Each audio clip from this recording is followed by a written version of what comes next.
Maar dat is wel te herstellen als bijvoorbeeld hier een concert gegeven zou worden. Dan moet je het weer weghalen. Maar akoestiek, herstellen. als je dat onderzoeken laat, is zo duur. Ja. Dat ik heb zoiets van, nou we proberen het. We hangen wat dingen op en dan kijken we tot we tevreden zijn. En dan maken we daar iets voor en dan halen we het een beetje... Ja, we zijn, en dan haal je het weer weg. Wij hopen dat we hier, dat de raadzaal hierheen mag verhuizen. In het middenschip hier. De banken moeten eruit en er moeten 2 puien in, maar dan heb je het ongeveer wel gehad. Dus het is een vrij bescheiden ingreep, maar dan heb je die ruimte, wordt dan de raadzaal. Het is wel een mooie locatie. Als ze dit ombouwen, Koen als Rietzeel, dat zou wel heel aardig wezen. Ja. Het is natuurlijk een prachtig gebouw.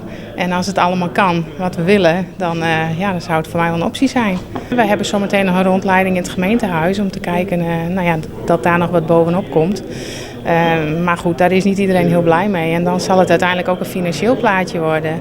En dat lijkt ook mooi, dat is nieuw. En dat is, ik ben hier wel een beetje bang voor de warmte in de winter. Hebben we het wel warm hier of zitten we al met een jas aan? Dan moet de vloerverwarming in. Nou, dat vind ik eigenlijk wel weer zonde van de vloer. En de akoestiek. Het is natuurlijk, een kerk is heel mooi als je zingt, maar wij zingen natuurlijk niet inderdaad. Dus dat is een afweging die we zullen moeten maken. Maar dit gebouw had dan het voordeel dat je dichtbij zit. Er zit ik bijgebouwen bij, gaan we nou zien.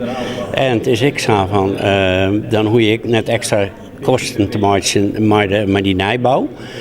En wat mooi bekomstigheid is, ik ga er verder net zo vol mee, want ik ben een gereformeerd, dus ik ga niks meer reliquieën, maar dat die hier blauw maaien, als dit blauw in, dat is op zich toch wel aardig.